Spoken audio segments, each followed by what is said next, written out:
Hallo, ich bin Jonas. Willkommen beim Nine Tree Podcast. Heute werde ich das Buch zusammenfassen und besprechen. Durchs irre Germanistan. Notizen aus der Ampelrepublik von Henrik M. Broder ist ein satirisches und pointiertes Werk, das den Zustand der gegenwärtigen deutschen Gesellschaft und Politik kritisch beleuchtet. Broder, bekannt für seine scharfe Feder und seinen ironischen Stil, nimmt den Leser mit auf eine Reise durch das moderne Deutschland, das er mit dem Kunstwort Germanistan beschreibt. Broder fokussiert sich auf die politischen Entwicklungen unter der derzeitigen Ampelregierung SPD, Grüne, FDP, verfolgt gesellschaftliche Umbrüche und dokumentiert, wie politisch korrekte Debatten das Land beeinflussen.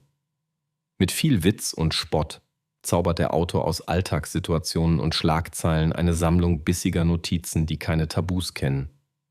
Jeder Essay, jede Beobachtung öffnet neue Perspektiven auf Deutschland und lässt den Leser sowohl schmunzeln als auch ratlos zurück.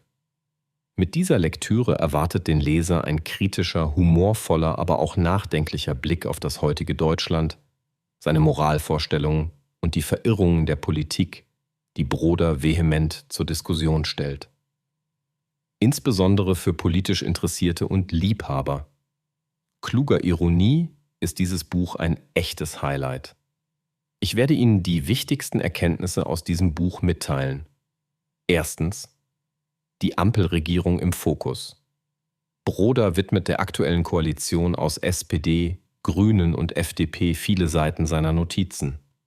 Er analysiert, wie die unterschiedlichen Parteien versuchen, ihre Agenda durchzusetzen und wie daraus ein scheinbar undurchschaubarer politischer Mix entsteht.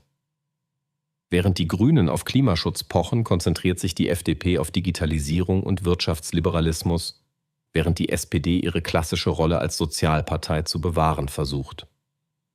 Broder zeigt durch humorvolle Anekdoten und pointierte Beobachtungen, wie oft die selbst gesteckten Ziele in der Realität scheitern oder zu absurden Kompromisslösungen führen.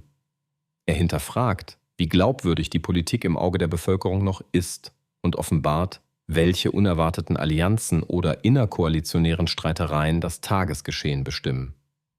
Besonders kritisch beleuchtet er die Symbolpolitik und das oft unkalkulierbare Wechselspiel zwischen neuen Gesetzen und gesellschaftlicher Erwartungshaltung. Zweitens: Politische Korrektheit und Sprachveränderung. Ein weiteres zentrales Thema ist die politische Korrektheit, die Broder als manchmal grotesk und realitätsfremd beschreibt. Er verfolgt die aktuellen Sprachdebatten, etwa die Einführung von Gendersternchen, das gendergerechte Sprechen in Institutionen und die damit verbundenen gesellschaftlichen Konflikte. Broder thematisiert, wie schnell Sprache in Deutschland zu einem Politikum wird und wie sehr sie als Machtinstrument genutzt wird. Er weist darauf hin, dass die Veränderungen in der Sprache zwar aus guten Absichten hervorgehen, jedoch nicht selten zu Unsicherheit, Unverständnis oder gar Widerstand führen. Anhand vieler Beispiele illustriert Broder, wie Sprachreformen zwar Inklusion fördern sollen, in der Praxis aber oft Verwirrung, Bürokratieaufwand und Abwehrreflexe nach sich ziehen.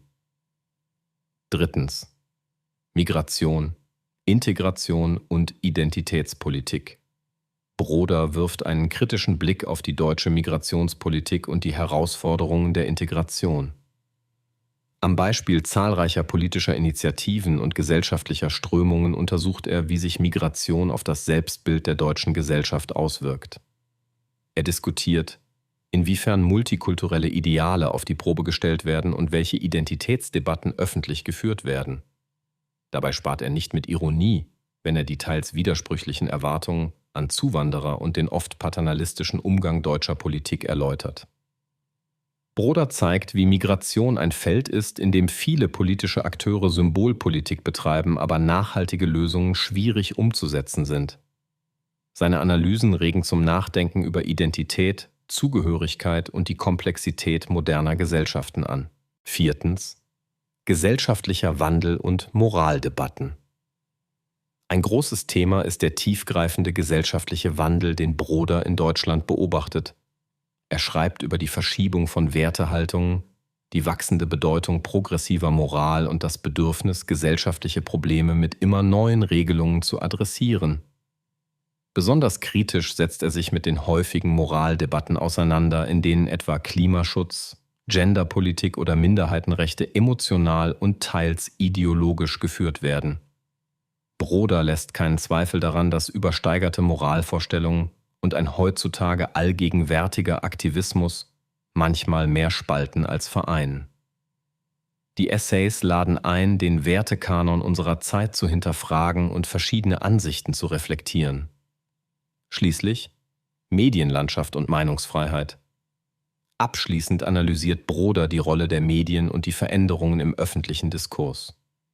Er zeigt auf, wie Medienberichte nicht nur informieren, sondern Debatten oft vorgeben oder zuspitzen. Der Autor hinterfragt, ob Meinungsvielfalt ausreichend vertreten ist oder ob sich die Medienlandschaft zunehmend an politische Korrektheit und Mainstream-Positionen anpasst. Broder nimmt auch die Rolle von sozialen Medien unter die Lupe, wo sich Debattenlage und Empörungskultur beschleunigen. Er problematisiert den schmalen Grat zwischen verantwortungsvoller Berichterstattung und Meinungsmache. Gerade in einer Zeit, in der viele Menschen Verunsicherung verspüren, hebt Broder die Bedeutung einer offenen und kontroversen Debattenkultur hervor und kritisiert jede Form von Cancel Culture oder Denkverboten. Zusammenfassend: Durchs irre Germanistan ist ein Buch für alle, die sich für das politische und gesellschaftliche Zeitgeschehen in Deutschland interessieren und keine Scheu vor scharfer Ironie sowie unbequemen Wahrheiten haben. Wer einen kritischen, ungefilterten und humorvollen Blick auf die Entwicklungen der letzten Jahre werfen möchte, findet in Broders Werk eine Fülle von Denkanstößen und originellen Perspektiven. Das Buch ist besonders geeignet für politisch Interessierte, Medienkritiker, Satire-Liebhaber sowie Menschen, die gesellschaftliche Trends und Regierungspolitik aus einer unabhängigen Sicht betrachten wollen. Das Buch hilft, die Komplexität der gegenwärtigen Diskussionen besser zu verstehen und bietet reichlich Stoff für kontroverse Gespräche im beruflichen oder privaten Umfeld.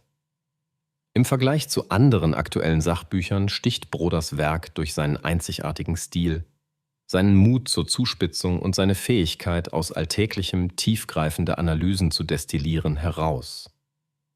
Er ist kein Parteigänger einer bestimmten Ideologie, sondern vielmehr ein Provokateur, der zum kritischen Eigendenken anregt. Wer nach einer Lektüre sucht, die sowohl lautes Lachen als auch kopfschüttelndes Nachdenken auslöst und gleichzeitig Lust an Debatte und Widerspruch weckt, sollte zu Durchs irre Germanistan greifen. Es ist ein Buch, das inspiriert, irritiert und den Nerv der Zeit trifft. Ein echter Mehrwert für jeden, der das politische und gesellschaftliche Leben in Deutschland mit anderen Augen sehen möchte. Wenn Sie unterstützen möchten. Henrik M. Broder, können Sie das Buch über den Amazon-Link kaufen, den ich in der Podcast-Beschreibung angegeben habe. Lassen Sie mich nach dem Lesen des Buches wissen, was Sie davon halten und teilen Sie Ihre Gedanken mit. Bis bald.